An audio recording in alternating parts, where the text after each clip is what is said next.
This is an iHeart podcast. Guaranteed human.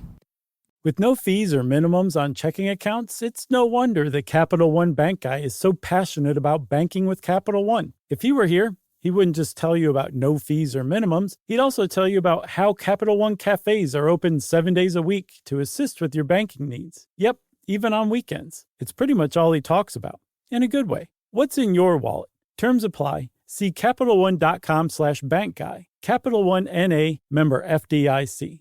You might know Michelin for its tires or maybe even its stars, but there's so much more to the story. Michelin isn't just a tire company, it's an innovation company. From connected mobility solutions to high-tech materials, innovation fuels everything Michelin does. In 2025, Michelin was recognized as the most innovative company in automotive by Fast Company. It's all part of a big picture vision Michelin calls Michelin in Motion, putting a vision of innovation at the heart of everything it does. Learn more at www.michelinman.com/y-michelin/innovation.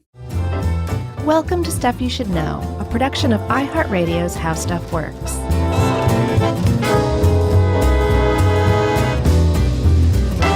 Hey, and welcome to the podcast. I'm Josh Clark. There's Charles W. Chuck Bryant. There's Jerry over there. And this is Stuff You Should Know, the Mellow Gold edition. Are we talking about Beck? Yeah, sure. But I think Beck was really talking about AM soft rock from the 70s, which I got to say is like right up my alley these days. I know. Love that. I mean, I've always loved it, but I'm really on a streak right now. Yeah, you were championing the yacht rock thing. Mm-hmm. I'm with you. I discovered Kenny Loggins. Like I knew Kenny Loggins only from the Top Gun era. Oh, wow. And then that one Caddyshack song, which I was not crazy about. Yeah. But then even further back before the Caddyshack thing, it was just beautiful stuff. Yeah, Loggins and Messina.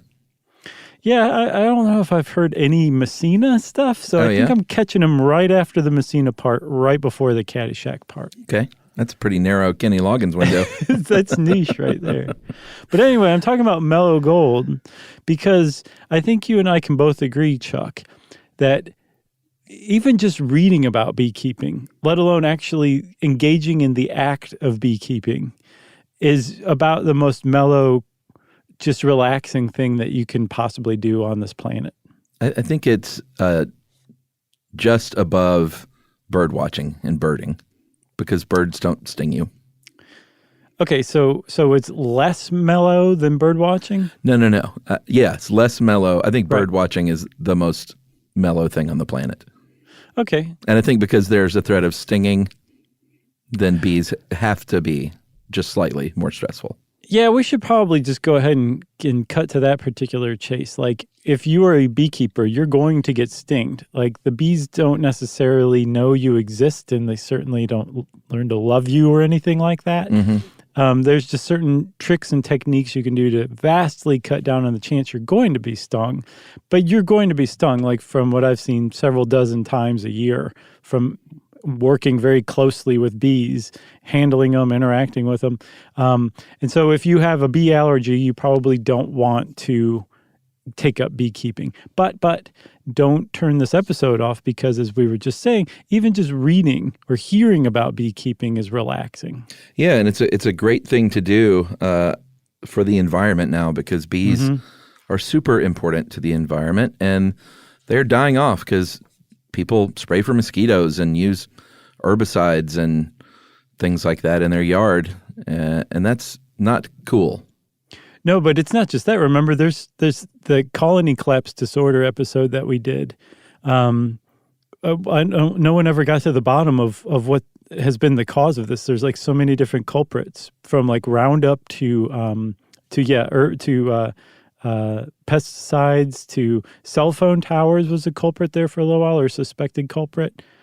But as far as we know, as far as I know, we don't know exactly what it is that's leading to colony collapse disorder. So yeah, it is a good thing to say, you know what, I'm going to oversee a colony of bees and make sure that they are just in hog heaven as far as their little lifespans are concerned. That's right. And we did a full episode on bees in January 2013.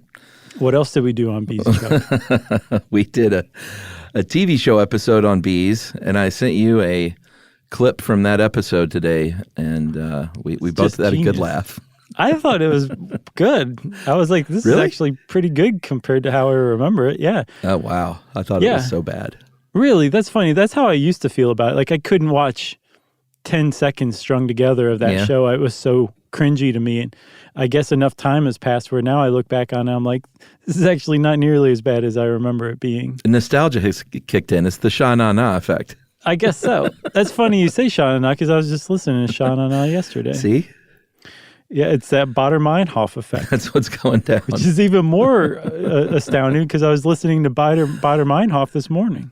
So, beekeeping in the United States is becoming more and more popular these days.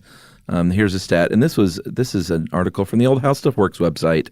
But it's from Dave Roos. From Dave Roos, from our very own, and that's how I found it, because I'm looking for Roos-specific material now. It's just bona fide good stuff. It is, but he had a stat here from 2017 where there were about 2.67 million honeybee colonies in the U.S., and of course, a lot of these are from Big Bee, Big Honey.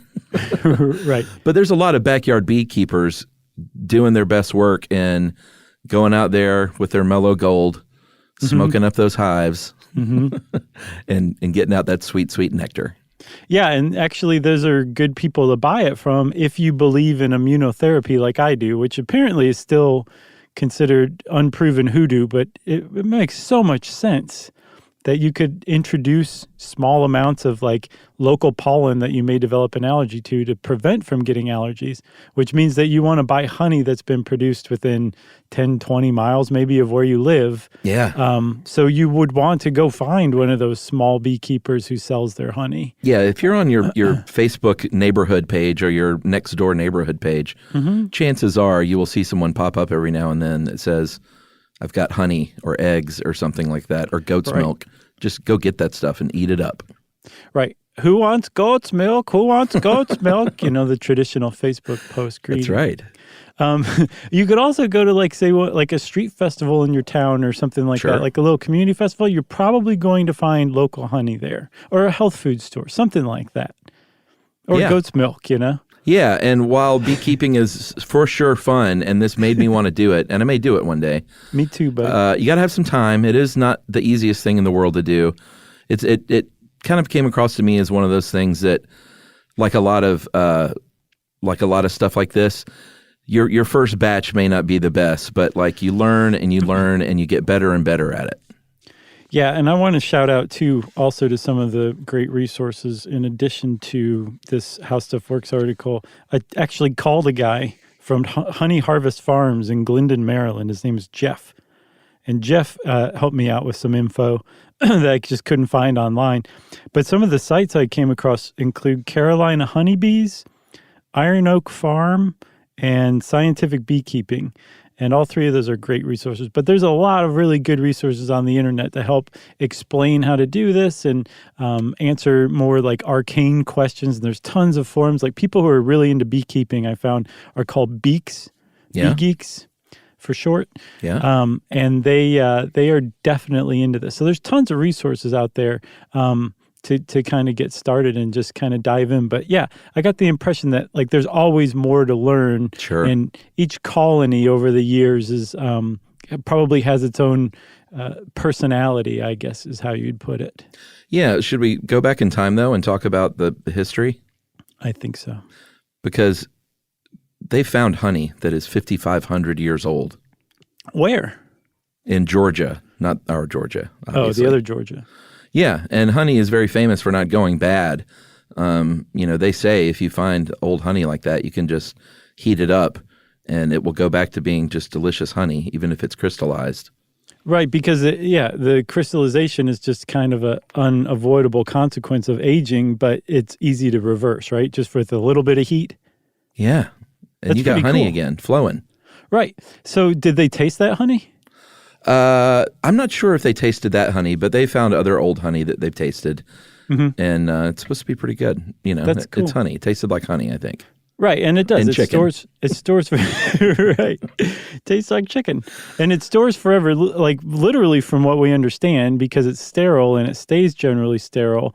But the earliest depiction of actually raiding a beehive or of beekeeping is not really beekeeping. It's basically just a picture of a guy in a cave in Spain on the cave walls sticking his hand into a beehive, and it's from something like I believe 11,000 years ago.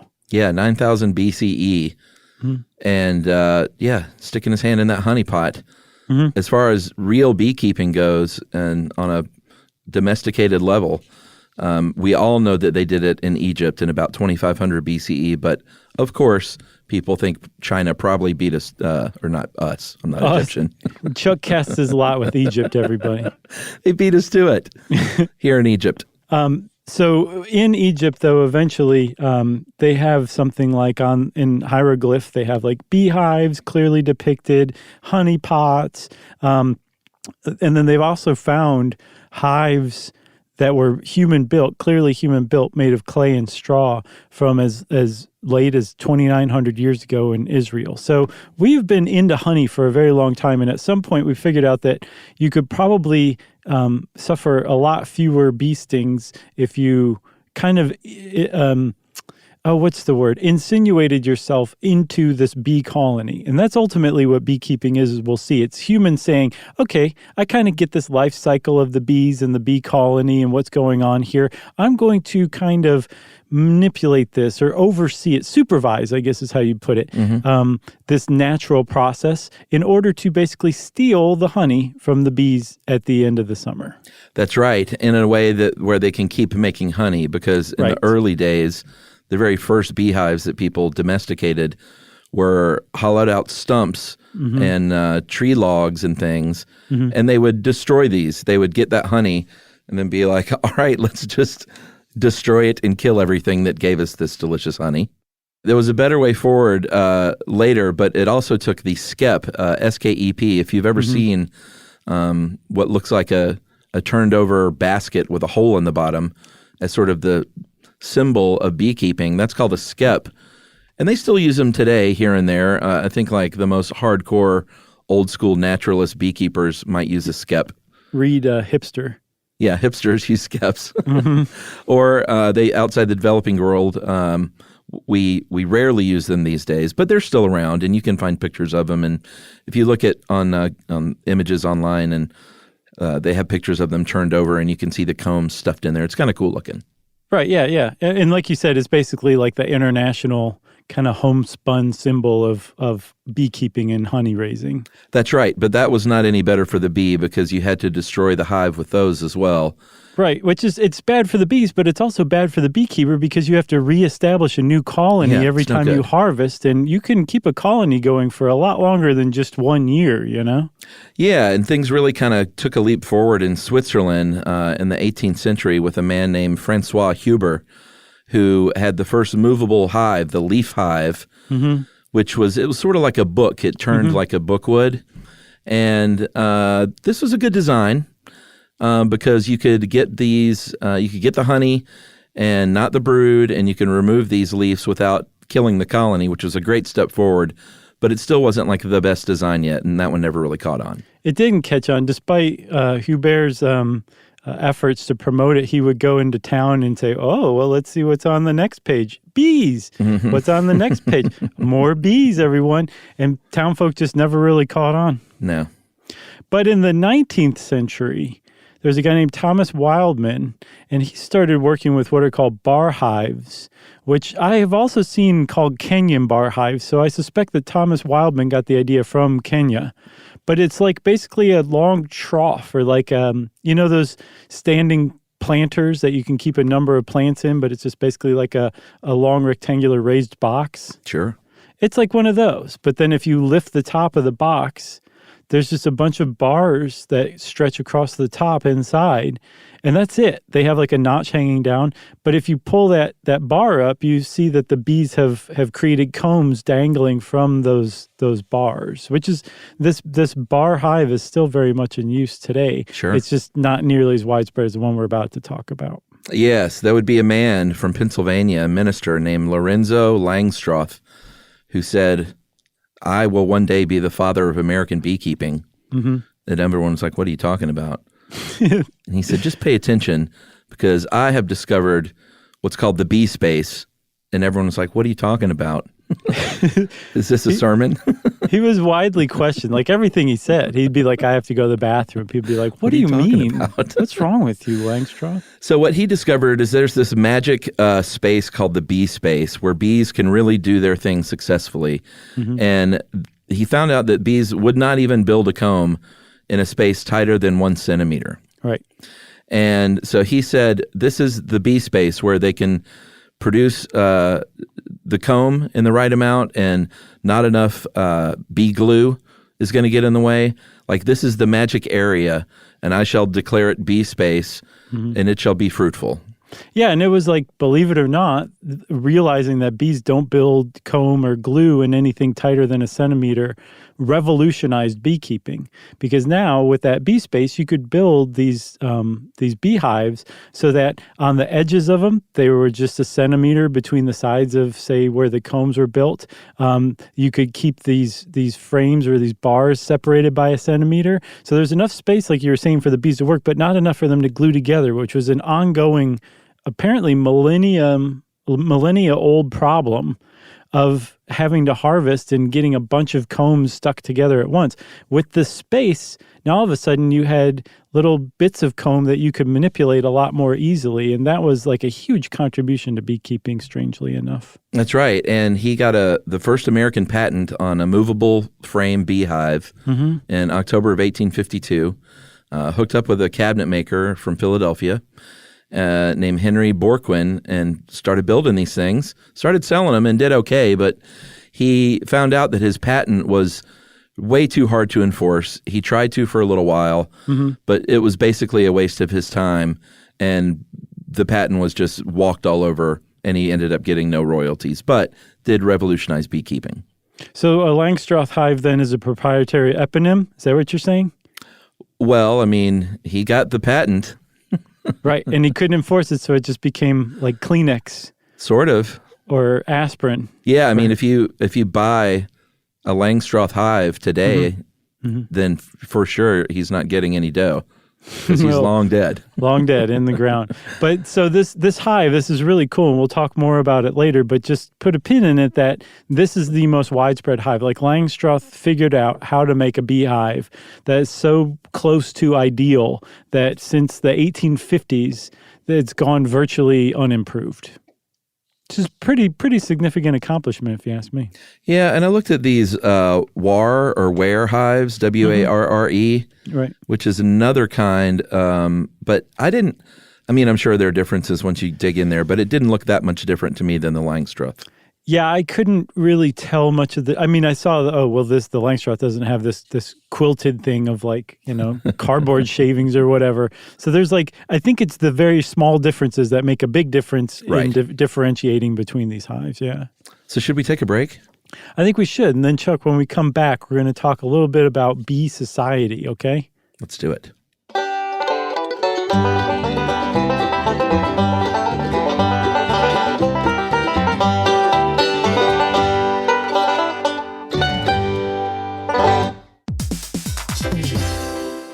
Hey everybody, here's a fact for you. In the United States, there is a break-in every 26 seconds, and that means that somewhere right now, an intruder is getting closer. And the problem with most security systems is that they only alert you after the break-in has started, and that's too late. Well, that's what makes SimpliSafe different. They use alerts. SimpliSafe's U.S.-based live agents, they identify threats on your property and help deter them before they actually break in. So the intruder never gets into your house. The crime is stopped before it even starts. That's right. And another great thing about SimpliSafe is they have no long-term contracts. They give you peace of mind and great value with their monitoring deterrence plans because they just start at about $1 a day. Yeah, Simply Safe sent us a setup years back, and I still use mine every day. Yeah, and apparently setup, you can do it by yourself in under 30 minutes, so it's a really good value and it doesn't take long. So if you want to experience the Simply Safe peace of mind, you can take advantage of the Simply Safe discount offered to Stuff You Should Know listeners. Right now, you can get 50% off your new system by visiting simplysafe.com/stuff. That's half off at simplysafe.com/stuff. There's no safe like Simply Safe.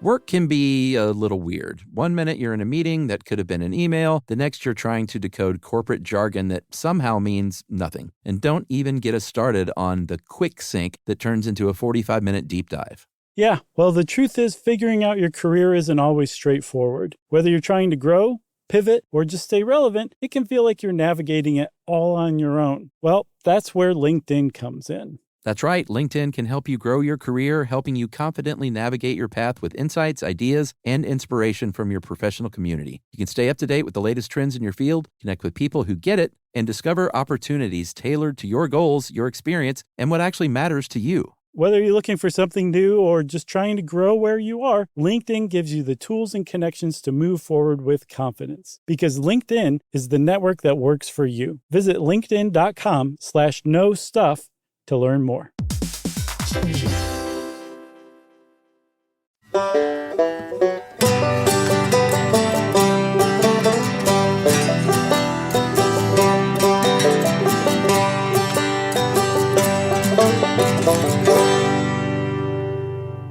All right, so I would direct everyone to our 10 of 10 TV show, Stuff You Should Know.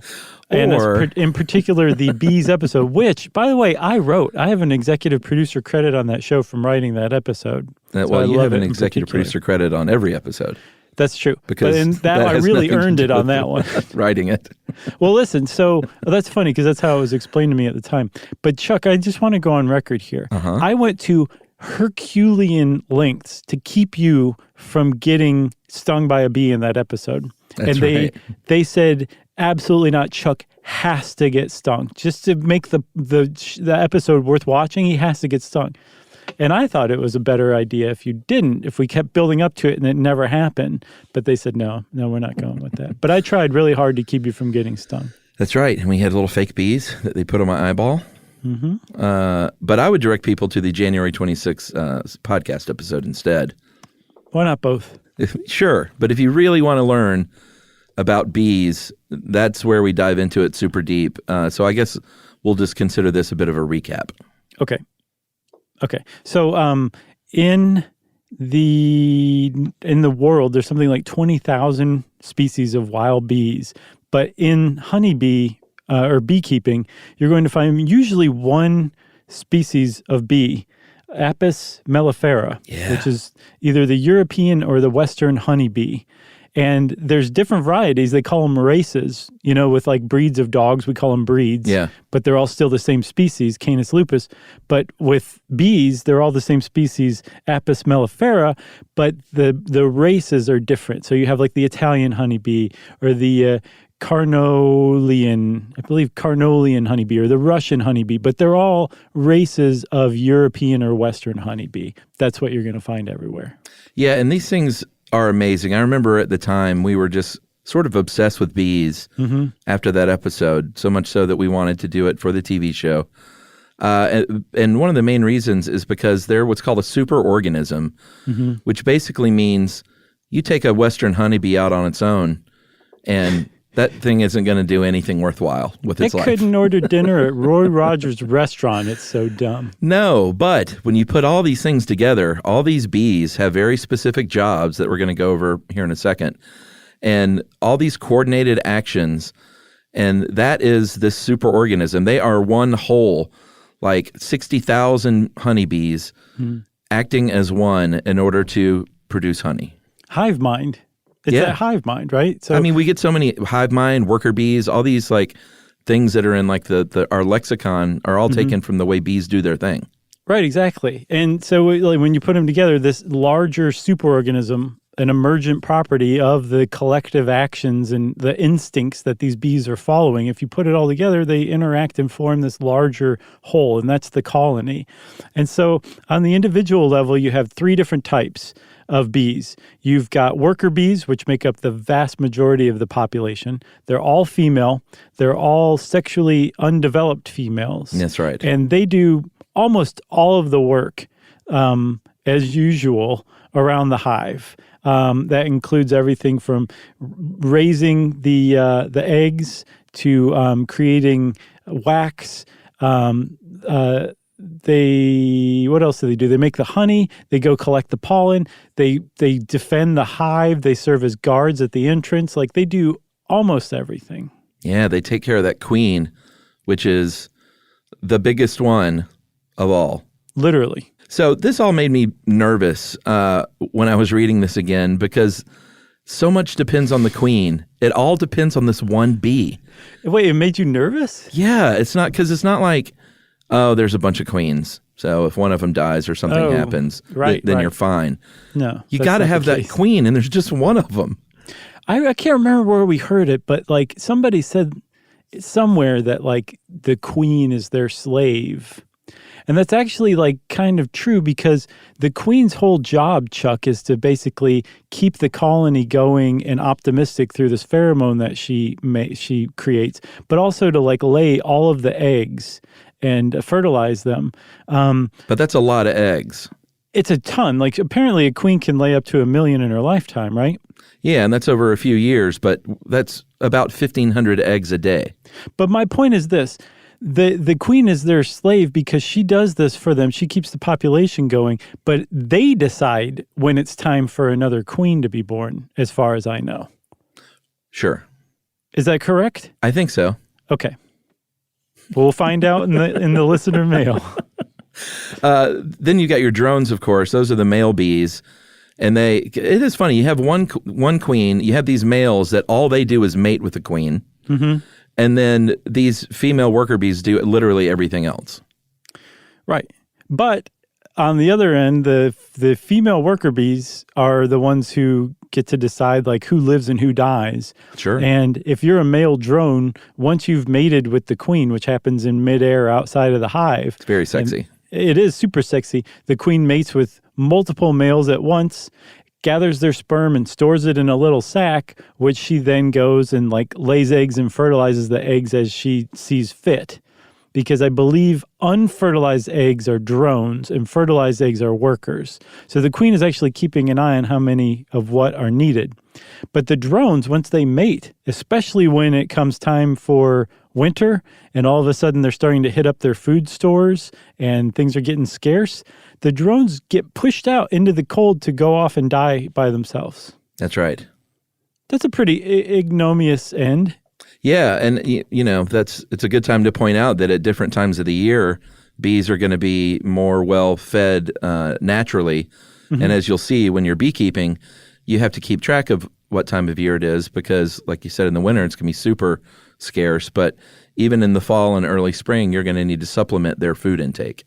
Right, exactly. Because here's the thing. So just with this life cycle of bees, in the spring when the flowers start to bloom and the bees are going crazy, it's what's called the nectar flow. They are producing honey in overtime. Yeah. And so what you're doing as the beekeepers, you're saying, oh, okay, well, here, I want to make sure you have plenty of room to store as much honey as you possibly can. Because what the bees are doing is storing honey, literally storing energy away to help get them through the winter. And you're going in and saying, I'm going to take these honey stores that you plan to use to make it through the winter, and I'll leave you some. I'll leave you hopefully just enough so that you don't need any. But I'll also, as the beekeeper, this human who's insinuating himself or herself, I'll hit you up with some food too to make sure you guys survive happy and comfortably through this winter in exchange for letting me take this honey. Right, because I've got some toast inside that's just popped out of the toaster. Man, I had some creamed honey for the first time today. Oh, yeah? Whoa. I mean, like, I'm a big-time honey guy, but I had not had creamed honey before, and it's Is that great. like spun honey, or is that different? It is a combination of crystallized and liquid honey that's highly spreadable. Okay. And I got it. It's like just Trader Joe's stuff. Who knows where it was made, but Sure. It's very tasty at least. It's doing nothing for my immune system, but it's doing a lot for my my limbic system. Yeah, I mean, honey's sort of one of nature's miracles. It is. When you start talking about Manuka honey and things that have like these healing properties, and it's pretty great. Stung by a jellyfish? Put some honey on it. Oh yeah? No. Oh, I bet it couldn't hurt. No. At the very least, you can eat some while you're doing that, and it makes things a little better. So, should we talk about equipment for a bit? Yeah, I think so. So, because this is about beekeeping. That was our brief bee overview. But again, go back to January 2013 if you want the full scoop on bees. But this is about beekeeping. And if you want to be a beekeeper, we also did a little short on beekeeping. When? One of our little shorts that we used to, like for the car commercials when we would go around to different locations, we did a little beekeeping bit. Because I remember we had smokers and we wore the hat and veil. I remember that too. And gloves. I just had forgotten what the context was for, but yeah, it was for one of those shorts. I can't remember what we call them. Interstitials. That's right. The most dry, scientific, clinical name for those things. Those were good. Surely you like those, right? Those. Yeah, I think those hold up. Those are fun. Okay, good. So here's what you're going to need is new equipment. If you're new to beekeeping, Dave here recommends you get new equipment. Oh, yeah, you have to. Because if you get inherited equipment, like once you're on the scene, somebody might be like, hey, like, I got an extra smoker, or here's some frames I can't use. They open their trench coat and they've got a bunch of bee boxes hanging inside. What do you have? What do you want? But as you will find out later on in our section on disease and bacteria and stuff, it's pretty prevalent. So you want to get your new equipment going if you're new to beekeeping, just so you start out on the right foot. Yeah, because once a specific kind of bacteria that causes foul brood, once it's in your boxes, like your colony is toast and your boxes are done forever. There's like you need to burn the boxes so they don't end up in somebody's hands because it'll just stay and linger and kill everybody. So that's not good. So as we kind of said earlier, far and away the most popular hive among beekeepers is the Langstroth hive, right? So we're going to just kind of focus on that one. But it is a lot of fun to just go look at exploded diagrams of the different kinds of bee hives out there that beekeepers use and see all the different parts or whatever. But there's too many of them to really go into. So we're just going to focus on the Langstroth hive. Even though with just the length of this introduction to how we're just going to pay attention to the Langstroth hive, I could have covered 2 or 3 other hives. Probably so. But we're going to stick to just the Langstroth hive. Okay?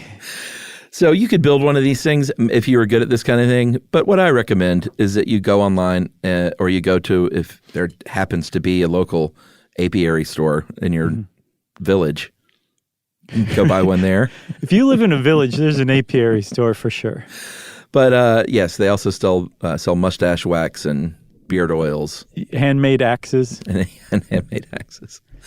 So yeah, but it is true. Like if you have like a quaint hardware store, that's probably a good place to look. And then also, I guarantee there's a million places online to get them too. And they're relatively cheap too. Yeah, not too much. You can get into bees for, it seems like, including the bees, for less than $500, you can kind of get going, right?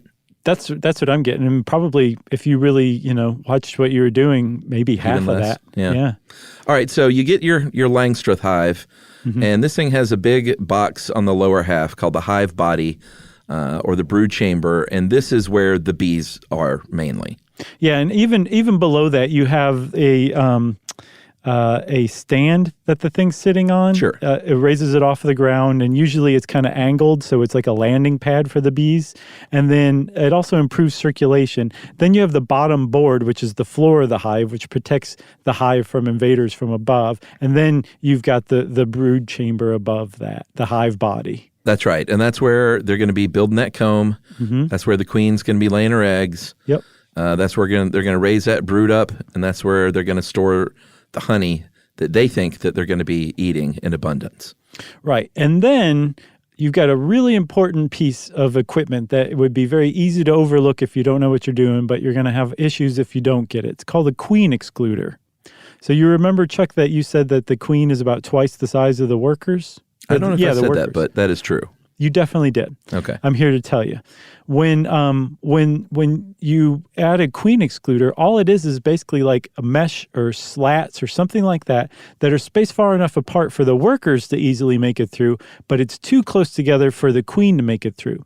So the queen won't leave the brood chamber to lay eggs. She'll just use the brood chamber for that, which means, though, that the workers can go lay honey in the chamber above the brood chamber, which is called the honey super, the box above that.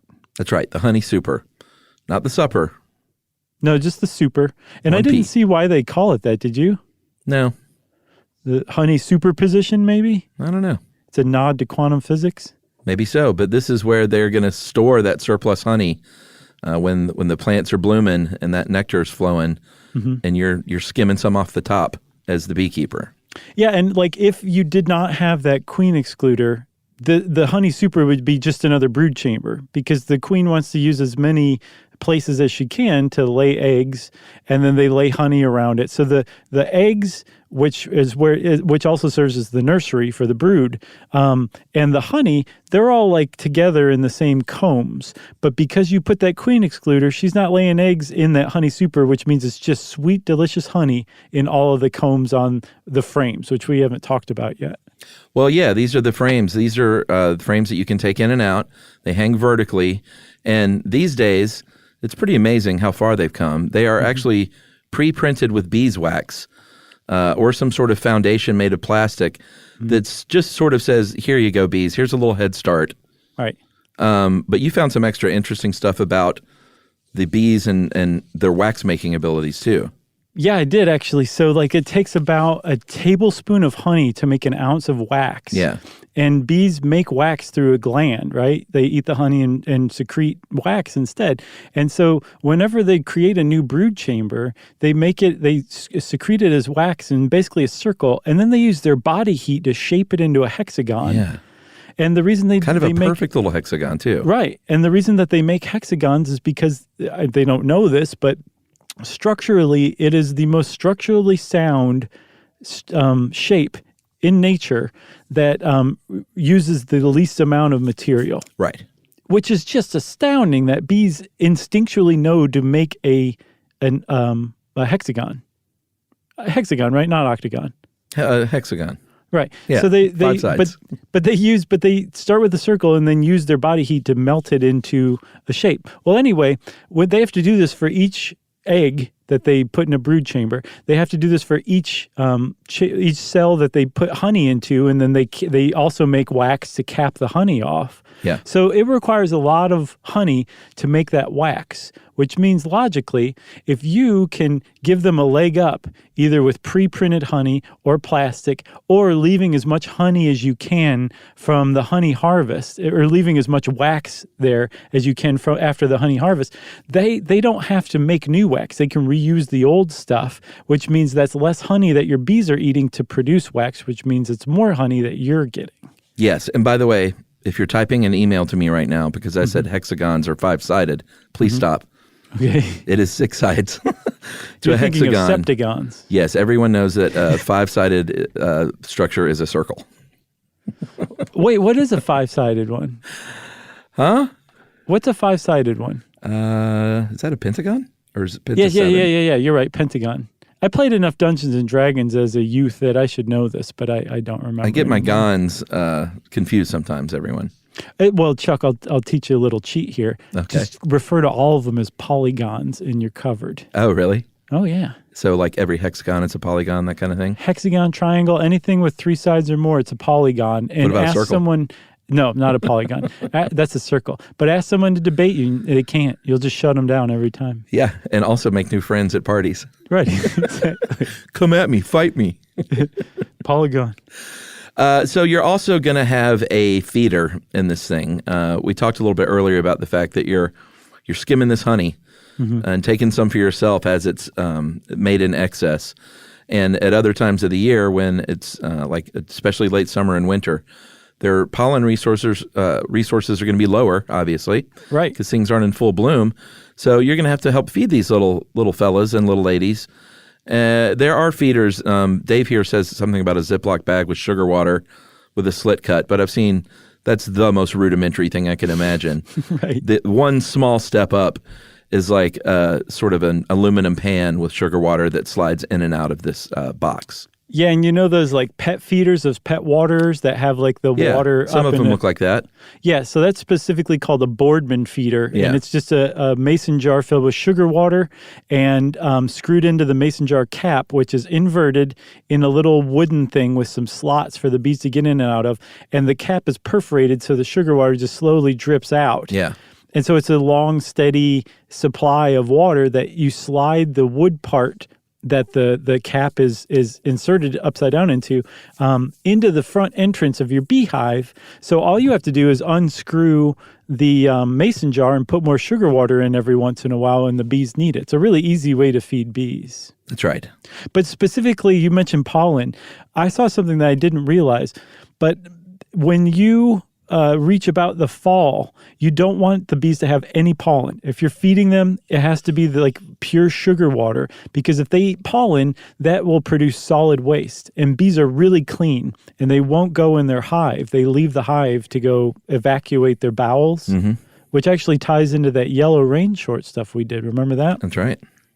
But they'll go fly away from the hive. But if it's too cold, they can't leave the hive. So they will actually die rather than poop in the colony. Or some of them will be like, forget it, I'm living, I'm just going to go ahead and poop. But now the whole colony is spoiled. And the reason why is because they've eaten too much pollen and they can't make it until the spring to go outside and poop. So you don't want to feed them any pollen in the fall. That's right. And that is the opposite of our wives who would rather die than poop in a public place.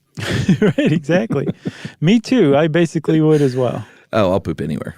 I know, man. It's an admirable quality. I mean, I don't love it, but I certainly won't put myself at risk. What's your technique? Do you go to like a happy place and just pretend you're not there? Like you just leave your body for a little while? No, I just go kind of primal, you know? Oh, yeah? Like a lot of grunting, kicking at the walls? No, just, it's like you got to do it. It's the most primal thing you can do. Sure. It's to force feces out of your body. Jerry's eating. I'm very sorry. I know. Sorry, Jerry. The miso is just drooling out of the crack of her mouth. Oh. I'm not doing it. She is. So let's keep going here because we need to move on to the tools because that's the box. That's the Langstroth hive. Get a good one. Make sure it's solid. Yeah, and again, you don't have to break the bank. There's a cheap basic Langstroth hive isn't going to put you in the poorhouse. And plus, one other thing about the Langstroth hive before we move on that's so ingenious, Chuck, is it's modular and scalable. So you can easily like remove the top boxes and put another brood chamber on, put another honey super on, and harvest more and more honey. If you break part of it, you can replace parts. Exactly. It's always good. Yeah, it's like a really good invention. Like it makes sense that it would have been invented in 1850 and not, really have been changed that much. Yeah, agreed. So we talked a little bit about the protective clothing. That is that veil. You can have the cool little sort of safari pith helmet with a veil, but usually they will just fit over any kind of wide-brimmed hat. You want to make sure it's snug. Some people, it depends on who you are. If you're really used to this, you can build up sensitivity to bee stings, and you're like, forget the gloves, forget covering my body. I'll just wear the veil. Some people might not even wear the veil because they're so cool. I think at least they wear the veil. Oh, no, I've seen people handling bees without veils, my friend. For real? Sure. That's crazy. Yeah, you think old-time beekeepers are putting on a veil? All the videos I watched, everyone was wearing veils. Like they might not have been wearing anything else, but they had a veil, and they had the second thing, a smoker. Well, yeah, you got to have that smoker, and that is a very cool device. And I'd always wanted to hold one, and finally we got to when we made that little video interstitial. And it looks sort of like Dave compared it to a elongated metal teapot. Not a bad descriptor. It's just like a metal canister with a spout pointing upward, and it's got a handle that has a little bellows built into it. And what you do is, and I always wonder what the heck was in there, you're just burning something. You're burning cardboard or you're burning leaves or something, and you use that bellows just to pump a little smoke out. Right, and the reason you're pumping the smoke out is to calm the bees. And it calms the bees by masking the pheromones that the guard bees are shooting out which means that the other bees aren't picking up on this alarming pheromone, and so they're all remaining calm, actually. So it's an essential tool of the trade is this smoker. That's right. And you're also going to need a hive tool. If you look those up, it's if you've ever used a Wonder Bar, I think that's probably a proprietary name, but it's kind of like a flat crowbar. Right. That's exactly what it looks like. Instead of a beefy round crowbar. I highly suggest you get a Wonder Bar too, because those are just great to have around the house. Yeah, I have one of those. You got a Wonder Bar? I do. I don't know if it's Wonder Bar trademark pry bar, but it is a little exactly flat. That. Yeah. Yeah. So this hive tool is sort of the same, and it is used. I think I mentioned bee glue earlier on. That's propolis, and that is saliva and beeswax and other like materials from the garden maybe, and they use that to seal up gaps in the hive, but you're going to need to pry open stuff, like get that bee glue loose, and that hive tool is what you use because it doesn't destroy your beautiful hive box. Yeah, because the frames are where they build these honeycombs, and you need to get the frames out to get the honey from the honeycomb. So yeah, you're going to need to pry the frames out sometimes. It's funny. Everything the bee's doing is saying, please don't take my honey. Exactly. And we're like, oh, but we have a tool that allows us to do that. Right. Including and up to stinging you to say, please don't take my honey. But yeah, we don't listen. Yeah. You want to take our second break? Yeah, let's do it. Okay. We'll be right back.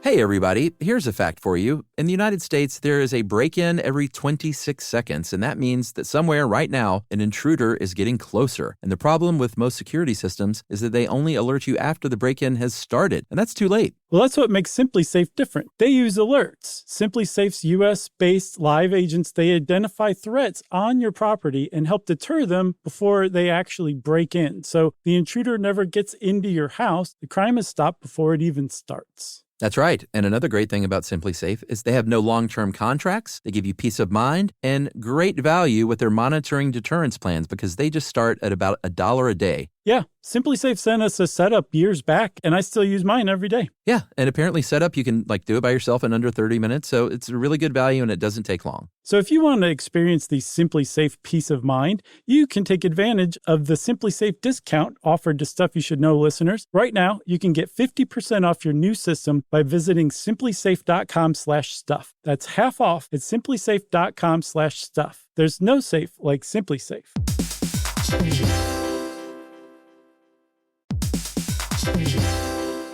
Work can be a little weird. One minute you're in a meeting that could have been an email. The next you're trying to decode corporate jargon that somehow means nothing. And don't even get us started on the quick sync that turns into a 45-minute deep dive. Yeah, well, the truth is figuring out your career isn't always straightforward. Whether you're trying to grow, pivot, or just stay relevant, it can feel like you're navigating it all on your own. Well, that's where LinkedIn comes in. That's right. LinkedIn can help you grow your career, helping you confidently navigate your path with insights, ideas, and inspiration from your professional community. You can stay up to date with the latest trends in your field, connect with people who get it, and discover opportunities tailored to your goals, your experience, and what actually matters to you. Whether you're looking for something new or just trying to grow where you are, LinkedIn gives you the tools and connections to move forward with confidence. Because LinkedIn is the network that works for you. Visit linkedin.com/knowstuff to learn more.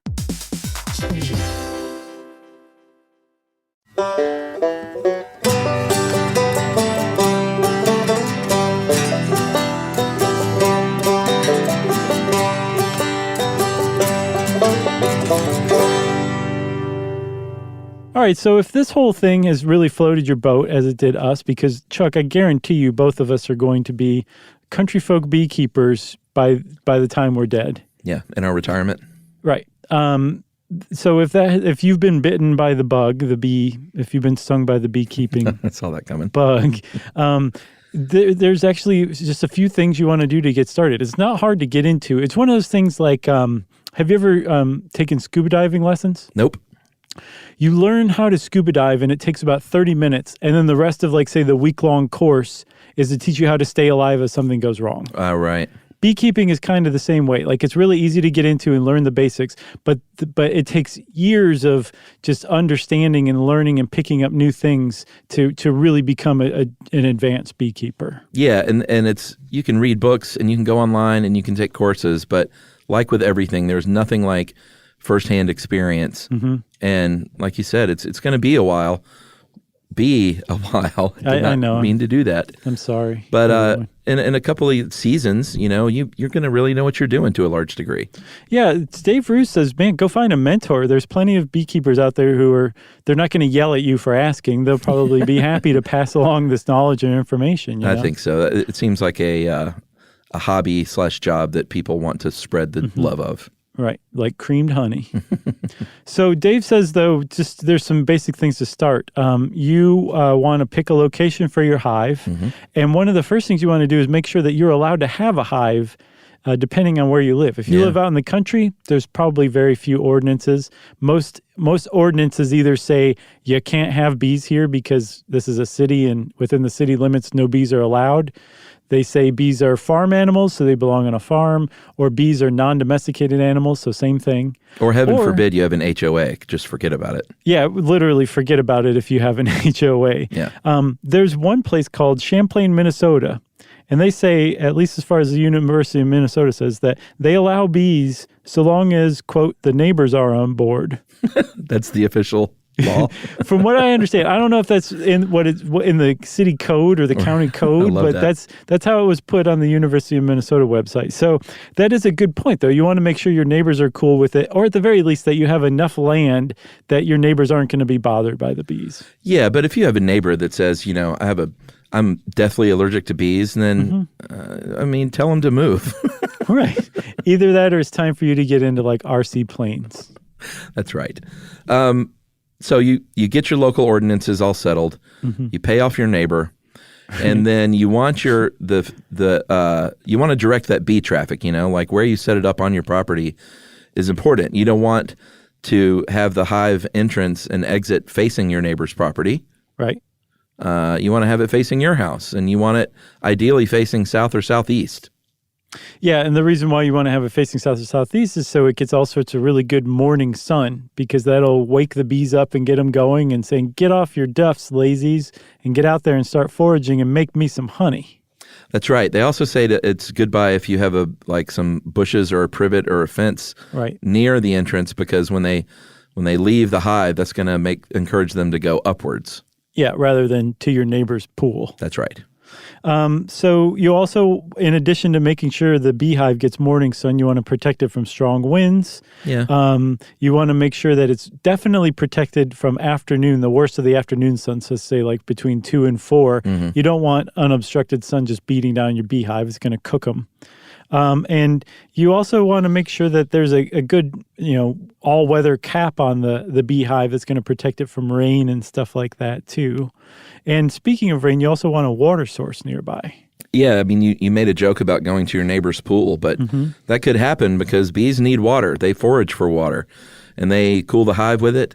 They blend it with pollen to make bee bread, which is pollen, nectar, and honey, and that's what they eat. And I think that's what the larvae especially feed on. Is that right? Yeah, I think so. Okay. That bee bread. So if you live near a pond, or you got to grew up like me and had a creek nearby your house, and then you're all set. You don't need to worry about it. But if you don't, then you're going to want to put something in, like a bird bath might be nice. Or Dave even says you can just put a large platter of water. Yeah, Dave also says put a Ziploc of sugar water on your beehive and cut a slit in it. So maybe go a step further beyond a platter. Well, depends on your aesthetic, I think. I guess. But you got to give them water. Just put some water in like a tire that stood up on its side. How about that? Just do that in your yard. Why are you picking on Dave? He's the best. Because that was some just genuinely bad advice. Don't put a platter of water out there. Like put a little more thought into this. Okay. All right. So you've got everything except bees. And it had never occurred to me where you get these bees. Right. I thought you just set this all up and the bees would be attracted to it. No. And fill it up over the course of a decade. And then you can start making honey. No. You can actually buy bees. Yeah, and they arrive via Postal Service, Yeah. from what I understand, or probably FedEx these days. But I read a Mother Earth News article from 1974, and they were saying your postman will love you for this. But they're going to arrive in a package, a box filled with live bees, probably somewhere around 10,000 of them. Yeah, and a mated queen. That's important. It's not like you have all this and you're like, now I got to go find the rarest thing in the world, which is a happily mated queen. Right. And so this is one of the reasons I called Jeff over at the farm, at Honey Harvest Farm in Glendon, Maryland, because I was like, I couldn't find what mated specifically meant. It was called pre-mated. That's what Dave called it, pre-mated. So I was like, does that mean a virgin queen that hasn't mated yet or has mated beforehand? That's what it sounds like to me, right? Yeah, the latter is correct. They have the queen mate with a bunch of drones, and then they say yoink and take the queen and sequester her so that she can't lay any eggs, and then they put her in a special container with the rest of the bees and ship them to you, and then you put the bees together in your own brood chamber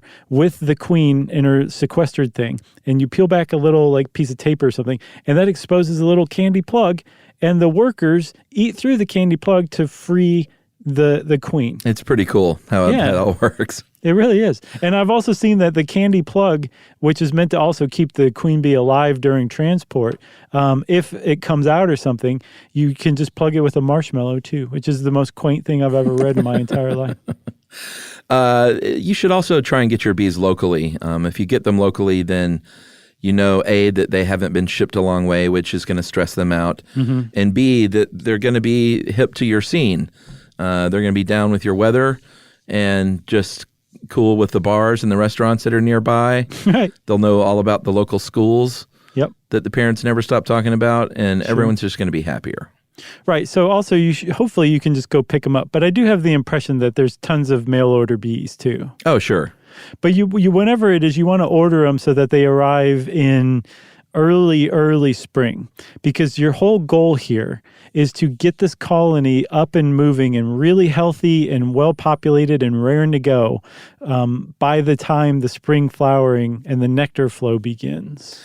That's right. There's another way to do this, what I call the Chuck way, the Chuck version. Sure. And that's to buy a nuke. Right. And a nuke is a nucleus colony, and that is just sort of like the lazy person's all-in-one solution.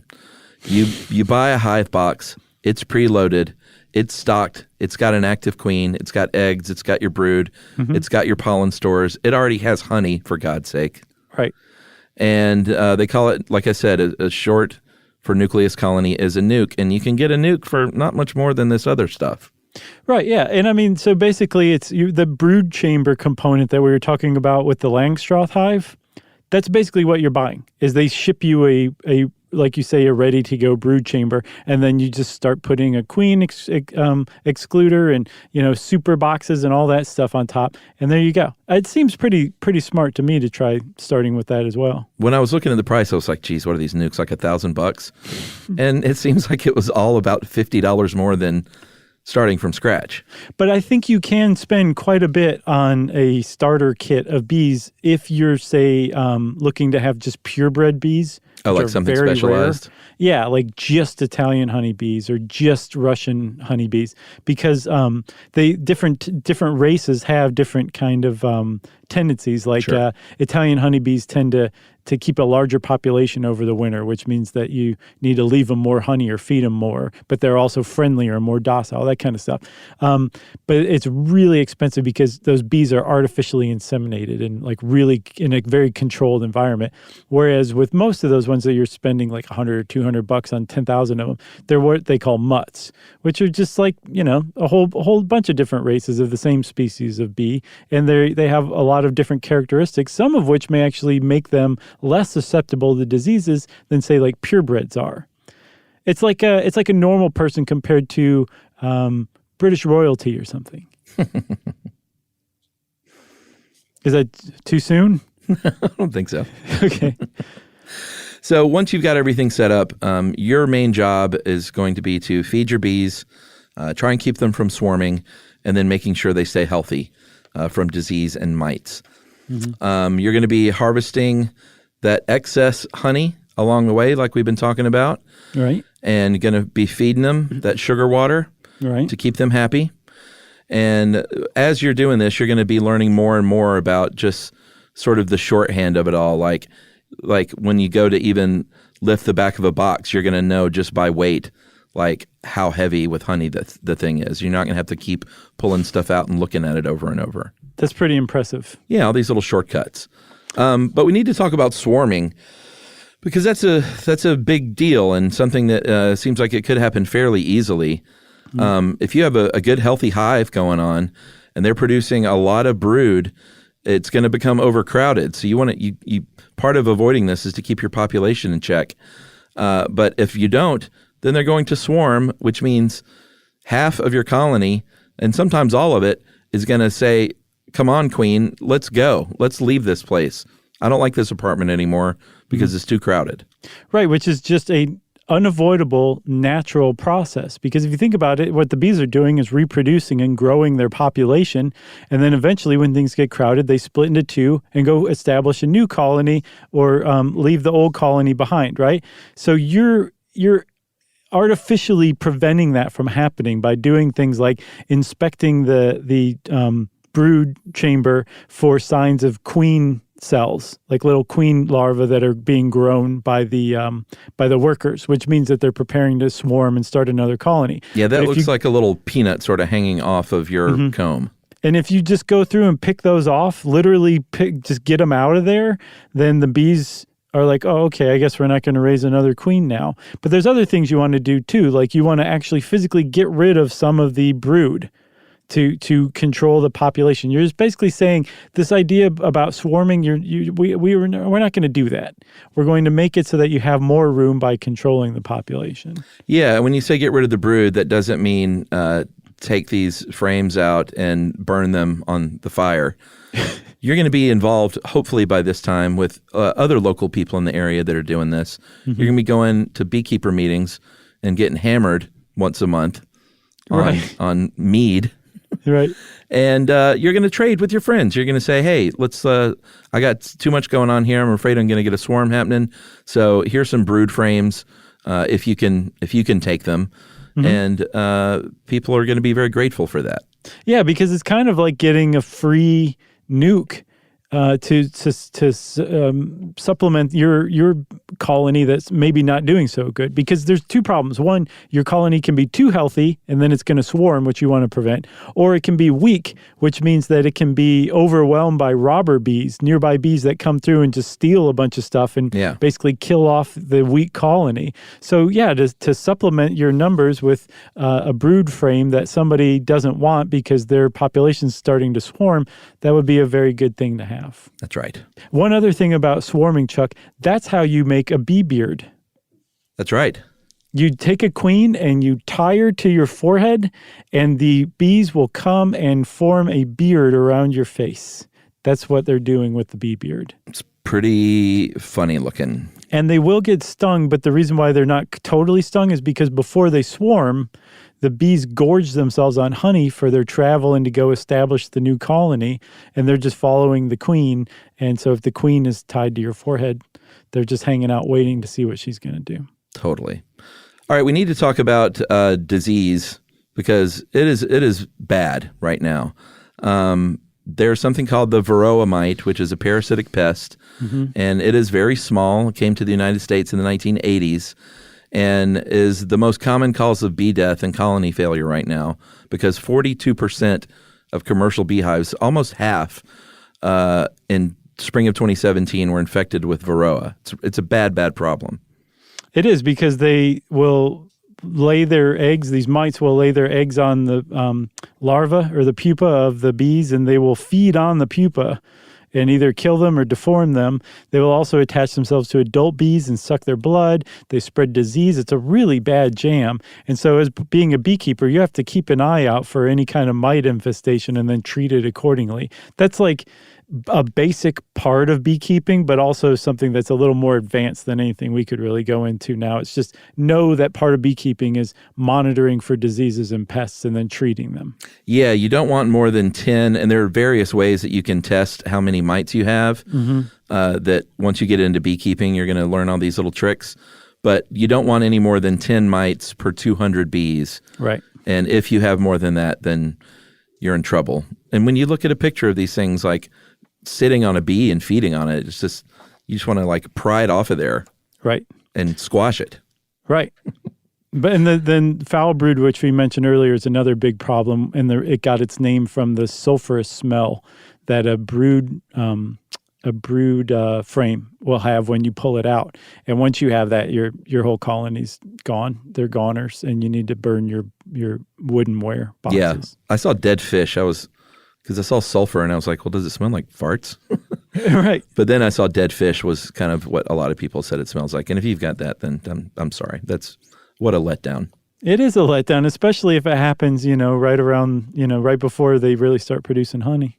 Right. And that's where we find ourselves. Finally, you get to that sweet, sweet, mellow gold, which is what you're doing this for, not only to get the honey, but obviously to also do the right thing by encouraging bee populations. But harvesting honey is what everyone's really in it for, whether you're going to sell it or just give it away to friends or just have some for your family. That's really the end game here. And so like when you go to get the honey, there's actually a pretty clever little thing you put on in between the brood chamber and the honey super that you're going to collect honey from that lets the bees out, but it produces a maze for them to try to get back in. So after 24 to 48 hours, all the bees will clear out, and you can take your honey super and all of the frames laden with honey and put them into an extractor, which is definitely going to probably double the amount that you've put into your beekeeping so far. But from everything I've seen is if you're going to harvest honey, this is the way to do it. Did you see any videos on this? Yeah. I mean, you can get mechanical motorized ones. It's like a centrifuge. But the ones I saw were mainly very homespun, just sort of these hand-cranked versions. Literally homespun. Yeah. You uncap it and remove the wax, and you'll see in these videos they hold up the frames and just take a knife, like a hot knife, and just sort of cut the wax away from the frame, and then you can literally see the honey there. If you don't have an extractor, you can just do it the old-fashioned way and lay it down and just wait for the honey to flow. But you can also stick them down in the extractor. The one I saw held about 8 frames, and you just crank that thing, and it just slings the honey out and filters. You have to have certain size screens for honey extraction to filter out the wax bits and bee legs and antennae or things, bee parts. Sure. You want to get that stuff out of there too. Yeah, but then at the bottom is the catch where between the extractor and the screen is a reservoir, and there's a spigot on the bottom, and you put it up on your countertop, and pure honey just flows right out of the bottom. It's pretty awesome. It's beautiful and tastes delicious. The good thing about the extractor, too, is all you're doing is carving off the top wax cap, but you're leaving the wax part of the chamber, the bulk of the wax, intact so that the bees can reuse it, and they have to eat less honey to produce more wax for the next season. It's pretty great. It is pretty great. That's beekeeping, which is pretty great, too. Agreed. Got anything else right now? I got nothing else. Well, we'll talk about this more later when we get into beekeeping as old men, okay? Yeah, for sure. Not that you have to be an old man to be into beekeeping. That's not at all what I mean. No. If you want to know more about beekeeping, go on to How Stuff Works and check out this awesome article by Dave Ruse, and there's also tons of other stuff around the internet to help you. And since I said tons of other stuff on the internet, that means it's time for listener mail. I'm going to call this something about our jingle. Our theme song. Hey guys, been listening for about 8 years. Never had a reason to write in. Now you get a lot of emails from couples who sing your jingle back and forth to each other, which is very cute. But my story is less cute. I just moved into a new house, and it turns out we have the exact amount of steps on our stairs for me to stomp to your jingle. Oh, yes. Ever since I discovered this a couple of months ago, it's become virtually impossible for me to not stomp your jingle on the stairs, sometimes singing along, too. I can't imagine how maddening that is. A couple of days ago, I was thirsty in the middle of the night and went downstairs for some water. I'm sure you can guess what happened next. Down I go, into my front door, chipping a tooth. I was not guessing that was going to happen. I wasn't going to guess that either. But Jamie, I'm very sorry that happened. Seriously. Jamie is from Siena College, and I'm sorry you have the worst of all earworms. Right, but that was the email. It just kind of ended like that. Yeah, I mean... I was like, I wanted it to be like, and I went to the dentist, and the dentist happened to turn out to be a long-lost uncle who put me in his will or something. But no, it ended with the chipping of the tooth. That's it. Sorry, Jamie. That's all we can say. It ended like many of my own stories. If you want to get in touch with us like Jamie did, to let us know you chipped a tooth, or just to say hi, or that an uncle put you in their will, you can go on to stuffyoushouldknow.com and check out our social links there. You can send us a good old-fashioned email. Wrap it up, slather it on the behind with honey, and send it off to stuffpodcast@iheartradio.com. Stuff You Should Know is a production of iHeartRadio's How Stuff Works. For more podcasts from iHeartRadio, visit the iHeartRadio app, Apple Podcasts, or wherever you listen to your favorite shows.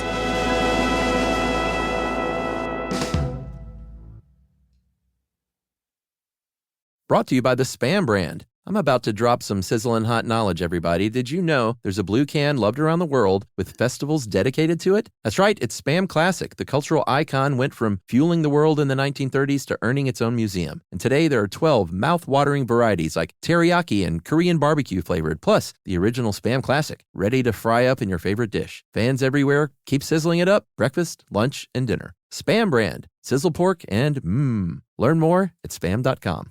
When Kohler, global design leader in luxurious kitchen and bath products, asked me to be their ambassador for timeless, elegant, durable cast iron, I said, I'm in. Soon after, I was in their Kohler, Wisconsin foundry, watching molten iron poured, enamel applied by hand, and the beautiful finished pieces ready to ship. Since 1883, Kohler cast iron has been crafted by incredible artisans, and seeing it firsthand gave me a whole new appreciation for their craftsmanship. Now, I'm proud to lend my stamp of approval to my favorite Kohler cast iron products for their durability, beauty, and enduring style. Shop my curated picks at Kohler.com. As the Kohler cast iron ambassador, I say, long live cast iron. This is an iHeart podcast. Guaranteed human.